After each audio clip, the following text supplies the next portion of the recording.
Sir मेरा question ये है कि जैसे मैं टीचिंग सेक्टर में हूँ। तो सर ये लगता है जैसे कभी कभी हम क्लासेस में जाते हैं बच्चों को सिखाने के लिए, लेकिन बच्चे सीखना नहीं चाहते। वो सर रील्स, इंस्टाग्राम, यूट्यूब और गेमिंग इन सब में बिजी हैं। सेम चीज़ होती है जैसे हमारे साथ। जैसे अभी लेटेस्ट में आपका एक वीडियो अपलोड हुआ एआई से जनरेटेड। तो हम लोगों ने देखा उसको, और उसके बाद थोड़ा सा अंदर से आग टाइप की आई। फिर उसके बाद हमने पढ़ना शुरू किया चीज़ों को, एआई क्या होता है, कौन कौन से इस समय टूल्स चल रहे हैं एआई के। लेकिन सर मैंने फिर से ये ऑब्जर्व किया, और काफ़ी लोगों को मैंने शेयर भी किया, कि वहाँ पे हमें ये तो समझ आया कि हमें एआई टूल्स के बारे में जानना चाहिए, उनको सीखना चाहिए, लेकिन फिर भी हम सीखते क्यों नहीं उनके बारे में। फिर हम गिव अप कर देते हैं, फिर वही रील्स और Instagram, YouTube reels, Facebook reels, यही सारे में बिजी हो जाते हैं। तो कहीं ना कहीं सर ये जानते हुए भी कि हमें अपना टाइम वेस्ट नहीं करना चाहिए, फिर भी हम अपना टाइम वेस्ट करते रहते हैं। अच्छा, एक बात बताइए, मेरा आपसे एक क्वेश्चन है। आपने एक क्वेश्चन पूछा, मैं आपसे एक क्वेश्चन पूछ सकता हूँ? Yes sir, yes sir. मेरा आपसे एक क्वेश्चन है कि इस दुनिया में क्या आपको पता है कि 99% जो लोग होते हैं वो इतने सक्सेसफुल नहीं हो पाते अपनी लाइफ में। Yes sir. और जो 1% या उससे भी कम, मान लो 0.1% या 0.01% ऑफ द वर्ल्ड्स पॉपुलेशन, वो कुछ कमाल का कर पाते हैं। Yes sir. तो ऐसा क्यों होता है? क्या डिफरेंस होता है उन लोगों में? सर वो फोकस रखते हैं अपने काम पे और डिस्ट्रैक्शन से बचते हैं। आपको क्या लगता है कि जो लोग ऐसे हैं जो कुछ कमाल का कर रहे हैं दुनिया में, फॉर एग्जांपल इलॉन मस्क हैं, उनकी लाइफ में अगर वो डिस्ट्रैक्ट होना चाहें तो क्या डिस्ट्रैक्शंस की कमी है? बिल्कुल, बहुत सारे डिस्ट्रैक्शन। जितनी आपके पास में है डिस्ट्रैक्शंस, जिसको भी आप डिस्ट्रैक्शंस बोलते हो, जी। उससे ज्यादा ऑप्शंस है उनके पास में या कम है? ज्यादा। तो वो जो चाहे वो कर सकते हैं। बिल्कुल सर। यानी जो आपकी वाइल्डेस्ट फैंटेसीज हैं, उससे कहीं जो आप घर में बैठ करके रात को इमेजिन करते हो, वो चाहे तो एक्चुअल में वो सब पूरी कर सकते हैं। आप समझ रहे हो मेरी बात? Yes sir, yes sir. तो डिस्ट्रैक्शंस उनके पास आपसे बहुत ज्यादा है। फोकस कहां से आ रहा है उनके पास में? उनके पास में तो वो सब कुछ है जो उनको चाहिए, उससे बहुत ज्यादा है। तो ये फोकस कहां से आ रहा है? एक मिनट, ये इंपॉर्टेंट क्वेश्चंस हैं। बोलो मत, सुनो आराम से, ठंडे दिमाग से। यही हमारी प्रॉब्लम है, बहुत जल्दी बोलते हैं, इसीलिए डीपली कभी समझ नहीं पाते, इसीलिए हमारी लाइफ में एक्चुअल में कोई चेंज नहीं आता है। बट ऊपर ऊपर लेवल से सुन लेते हैं, हाँ सर बहुत बढ़िया बोल रहे हो, बहुत बढ़िया बोल रहे हो, बहुत अच्छा लग रहा है सर, तालियां बजाई। उसके बाद में घर गए, वही किया जो कर रहे थे, कोई फर्क नहीं आया। सर मुझे लगता है कि वो एक बार जो गोल उन्होंने डिसाइड कर लिया, उसी से रिलेटेड चीज़ों को पढ़ते हैं, उस गोल से रिलेटेड लोगों से मिलते हैं, उनके साथ में उठते बैठते हैं, तो वैसी ही बातें होती हैं। ऐसा तो नहीं है। अगर आप इलोन मस्क की लाइफ को ध्यान से स्टडी करोगे तो देखो उन्होंने अपनी लाइफ में क्या क्या किया। So there is no one particular goal in his life, there are multiple goals. उनकी एक कंपनी है जो कुछ और ही कर रही है, दूसरी है जो कुछ और ही कर रही है, तीसरी है जो कुछ और कर रही है। तो ऐसा भी नहीं है कि उनका कोई एक ही गोल है जिसके ऊपर वो फोकस्ड है, जैसा हमको लगता है। जैसे सर आपने पूछा कि उनका क्या गोल होता है, जो अपना काम के प्रति हमेशा एक्टिव रहते हैं और वो डिस्ट्रैक्ट नहीं होते। तो उनको एक मतलब माइंड में ये रहता है कि दुनिया को कुछ प्रॉब्लम सॉल्व करके देना है, दुनिया को कुछ टेक्नोलॉजी देना है, दुनिया कुछ ऐसा कुछ दे के जाना है कि आने वाला जनरेशन को ऑटोमेटिक वो करते जाते हैं। एक बात को मेरी ध्यान से समझना, एक है जो कहानी आपको सुनाई जाती है और एक है जो कहानी एक्चुअल में होती है। दोनों में जमीन आसमान का फर्क होता है। एक स्टोरी है जो ये लोग आपको सुनाते हैं या जो आप तक पहुंचती है, और वो कैसे पहुंचती है? एक मार्केटिंग की, पीआर की पूरी दुनिया है जिसके थ्रू एक कहानी आपको बताई जाती है। और एक्चुअल में जो कहानी होती है वो सिर्फ उस इंसान को पता होती है कि एक्चुअल में कहानी क्या है। मेरी बात आई एम नॉट श्योर आप में से कितनों को समझ आ रही है, कितनों को नहीं आ रही है।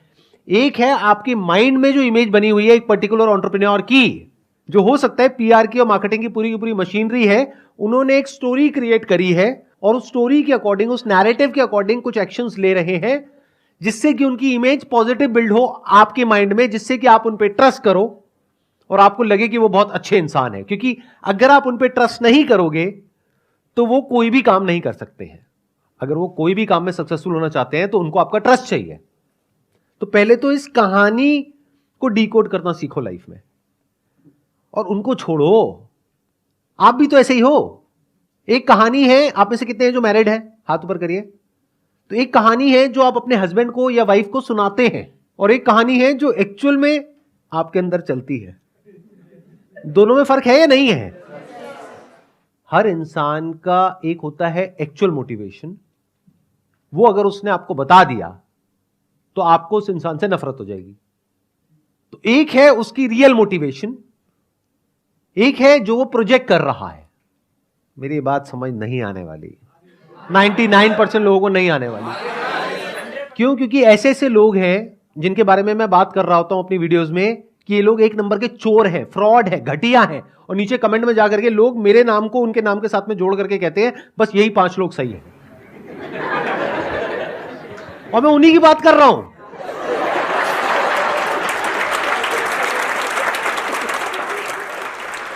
चलो आपको बड़े सिंपल तरीके से बोलता हूं, अगर अभी भी नहीं समझ पाए तो भगवान ही आपका मालिक है। मैं उन लोगों के नाम नहीं ले सकता क्योंकि बहुत बड़ी कंट्रोवर्सी हो जाएगी, बट द पॉइंट इज ऐसे लोग जो आपके माइंड में आते हैं 5-10 लोग जो आप कहते हो अरे ये बहुत बढ़िया है, ये बहुत बढ़िया है, ये बहुत बढ़िया है, ये बहुत बढ़िया है, there is a strong possibility उसमें से 99% बहुत ही घटिया लोग हैं अंदर से। अगर उनके एक्शंस को देखोगे, उनके वर्ड्स को नहीं देखोगे तो आपको समझ आना चाहिए एक इंसान किस तरीके से एक्ट कर रहा है, यानी उसके एक्शंस को डिकोड करना पड़ेगा, और जो वो बोल रहा है उसमें देखना पड़ेगा कि क्या कॉन्ट्रडिक्शन है। तब आपको समझ आएगा कि कौन असली है कौन नकली है। आपके लेवल पे जो 4-5 लोग हैं जो समाज पे कंट्रीब्यूशन कर रहे हैं, तो उनकी कंट्रीब्यूशन को देख के ही पता चल जाता है ना कि क्या वो लोगों के समझ के लिए भला कर रहा है कि क्या कर रहे हैं। नहीं पता लगता है। क्यों? मैं बता देता हूं। 3 तरह के लोग हैं, आराम से फिट कर लेना इन 3 कैटेगरीज में लोगों को। एक वो है जो अंदर से भी करप्ट है, बाहर से भी करप्ट है, पता है ये आदमी तो चोर है। दूसरे हैं जिनके जो काम है वो बहुत ही घटिया है, लेकिन बाहर से इमेज ऐसी है कि वो बहुत अच्छे इंसान है, यानी उनकी बातें बहुत अच्छी हैं, बहुत पॉलिश्ड है, बहुत साफ सुथरी है, बहुत लॉजिकल है। आप सुनोगे आप मंत्र मुग्ध हो जाओगे सुन करके। आपके हाथ ये जो 2 अलग अलग हैं वो आकर के ऐसे जुड़ जाएंगे और आप ऐसे सर झुका लोगे, तो वाह क्या बात है।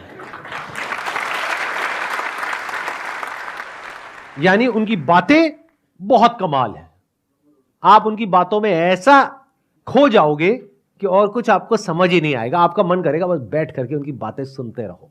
आपके दिल में ऐसी रिस्पेक्ट होगी उस इंसान के लिए जिसकी कोई हद नहीं है। उस इंसान के लिए आप लड़ने मरने कटने को तैयार हो जाओगे। अगर मैंने उसका नाम ले दिया तो आप बौखला जाओगे, ये क्या बोल रहे हो सर, ये किसके बारे में आपने क्या बोल दिया।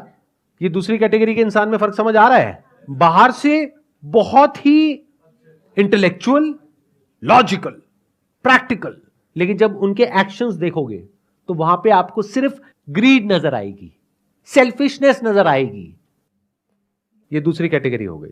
तीसरी कैटेगरी वो लोग कैसे होते हैं कि अंदर से करप्ट हैं, ग्रीडी हैं, सेल्फिश हैं, यानी उनको एक्चुअल में नहीं पड़ी है आपकी कि आप जियो मरो कुछ भी करो।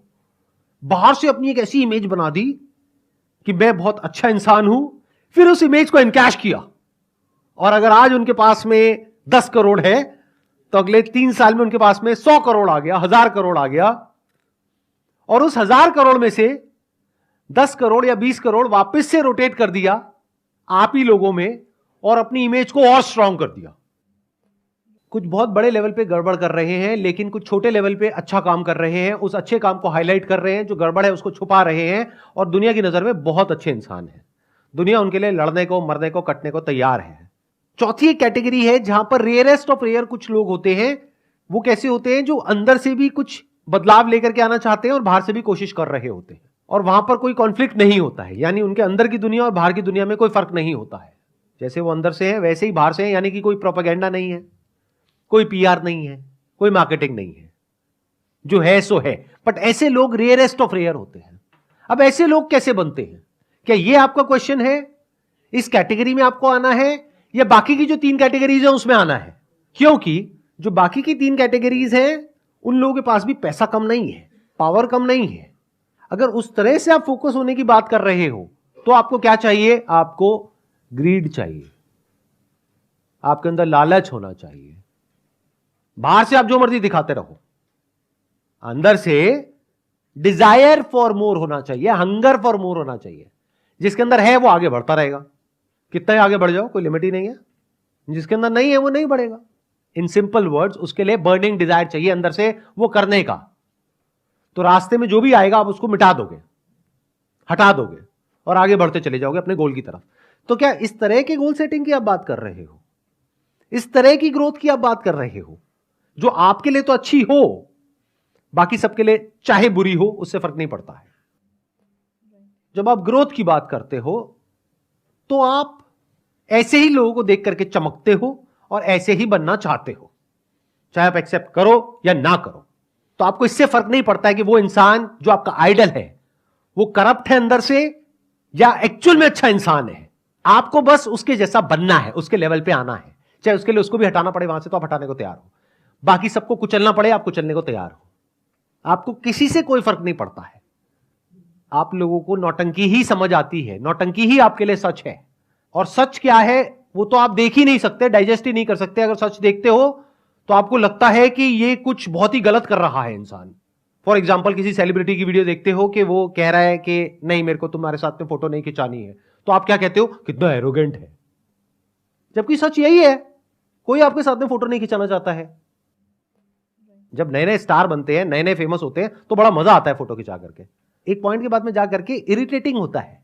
अब ये कोई नहीं बोलेगा, आप बोल देते हो, लेकिन मैं तो बोलूंगा, मेरे को आपके बाप का कर्जा थोड़ी देना है। मुझे आपसे कुछ चाहिए थोड़ी है। मैं तो बहुत केसेस में मना ही कर देता हूं। अगर जैसे कहीं जा रहा हूं, अगर तो वेला हूं, कहीं एयरपोर्ट पे बैठा हूं, टाइम पास कर रहा हूं, कोई आया फोटो, हाँ ठीक है खींच लो, चलो चले जाओ। और बहुत बार तो क्या होता है, लोग पहले अपने बच्चे को छोड़ते हैं, खुद नहीं आते हैं, क्योंकि पता है मैं बच्चे को तो मना कर नहीं सकता। तो छोटा सा बच्चा आता है, sir I am your biggest fan. मैं कहा मेरा नाम बताइयो। नाम तो नहीं बताया मम्मी पापा ने, बस इतना ही बोलने को कहा था। चल बेटा क्या चाहिए, फोटो खींचनी है, ठीक है आजा खींच ले। उधर से पापा मम्मी झांक रहे होते हैं, आपको भी खींचनी, हाँ हाँ चलो खींचो जाओ। बट अगर ऐसा एक्चुअल लाइफ में आप होते हुए देख लोगे, ये जो लोग एक्सपोज करते हैं लोगों को, मैं तो खुद अपने आप को एक्सपोज कर रहा हूं इस वक्त। क्या मुझे बहुत अच्छा लगता है आप लोगों के साथ में फोटो खिंचा करके? अरे नहीं, बिल्कुल नहीं लगता है। यहां पे हर सेशन में आकर के लोग ये समझते हैं, सोचो मेरे हफ्ते में 2 सेशंस होते हैं, हर सेशन में 200 लोग आते हैं, तो वो किस एक्सपेक्टेशन में आते हैं कि मैं आऊंगा और एक एक के साथ में सेल्फी खिंचाऊंगा। ये आपकी एक्सपेक्टेशन है। क्या ये मेरे टाइम का सही यूटिलाइजेशन है? क्या मैं यहां पे बैठ करके 2 घंटे तक या 4 घंटे तक आप लोगों के साथ में एक एक करके फोटो खिंचाऊं, या अपना कोई और ढंग का काम करूं? चाहे वो इस सेशन से रिलेटेड हो, चाहे मेरे बिजनेस से रिलेटेड हो, चाहे मेरी पर्सनल ग्रोथ से रिलेटेड हो, कुछ भी हो वो करूं, बजाय आपकी ईगो को सेटिस्फाई करने के। क्योंकि आप भी फोटो मेरे लिए नहीं खिंचा रहे हो, इस सच को देख लो। आप इसलिए खिंचा रहे हो क्योंकि आपको अपनी पूरे फ्रेंड सर्कल में, रिलेटिव्स में ये दिखाना है कि अरे देख मैं तो जानता हूं इसको, अरे मैं मिला था, साथ बैठे थे, उसके बाद हमने लंच भी किया था। So I'm not concerned about your desires, as rude as it may sound. I'm concerned about your needs. दोनों में बड़ा फर्क है। डिजायर तो इस पूरी दुनिया में एक भी इंसान के सारे पूरे नहीं करे जा सकते हैं। जो नीड्स है वो सबकी पूरी करी जा सकती है। तो I am working on what is required, what is needed, not what you desire. क्योंकि आपको खुद भी नहीं पता है आप जो दुखी हो अपने डिजायर्स की वजह से ही हो। बट वो एक बहुत बड़ा टॉपिक है, तो अभी हम उसको शुरू नहीं करेंगे, नहीं तो हम कहीं और ही चले जाएंगे। आपके अंदर डिजायर्स भी और फियर्स भी हैं, बट आपके फियर्स आपके डिजायर से बड़े हैं। तो आप अपने एक लेवल पे जाकर के अटक गए हो, क्योंकि अगर उस लेवल को छोड़ा बड़े लेवल के लिए तो हो सकता है वो लेवल भी हाथ से चला जाए। तो आपके अंदर डर है कि अगर मैं इससे नीचे आ गया तो क्या होगा।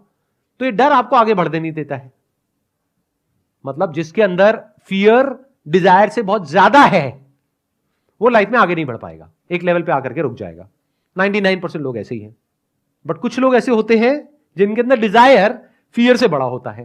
दे are not afraid to fail, तो they are craving deep within for success, but they are not scared of failure, because they know कि सक्सेस तक पहुंचने के लिए फेलियर से होकर के ही निकलना पड़ेगा। बट ये सारी जो साइकिल है that is all driven by greed, जिसको आप डिजायर बोलते हो, या फियर। ये 2 तरीके हैं जिस तरीके से पूरी दुनिया जीती है। तीसरा भी एक तरीका है जीने का, that is driven by love. And what is love? To love means to unite with the whole universe. That is the essence of love. Love की शुरुआत होती है जब आपके अंदर यह डिजायर उठता है कि मुझे खुद को जानना है। जब तक इस दुनिया को जानने की भूख है तब तक you are driven by desire and fear, because इस यूनिवर्स का नेचर ही ऐसा है, या तो ये आपके अंदर लालच पैदा करेगा या फियर्स पैदा करेगा। बट अगर किसी के अंदर ये डिजायर आ गया, चाहे मेरे सेशन देख करके, चाहे यहां से, चाहे वहां से, कहीं से भी, कैसे भी, ये जो लिखा हुआ है डिस्कवर योरसेल्फ, कहीं से डिजायर आ गया, ये पनप गया अंदर, who am I, self inquiry, self understanding, तो if you can see that we are all interconnected, interdependent, we are all one whole block, then you're driven by love. And when you are acting out of love, not out of fear or desire, which is self-centric. Desire का और fear का basic nature ही यही है, basic structure ये है, it's always self-centric. उसको सिर्फ खुद की पड़ी है. जैसे इंसान को सिर्फ खुद की पड़ी है. एक जंगल है, वहां पर मान लो करोड़ों जानवर हैं. उस पूरे जंगल को 1 मिनट में हम लोग मिटा देंगे अपने फायदे के लिए. तो इस डिजायर की वजह से और फियर की वजह से हम किसी भी हद तक जा सकते हैं, कुछ भी कर सकते हैं. But once you are acting out of love, तो you are free even from this identity of being a human. Then you are just a being, and that is a very different way to live.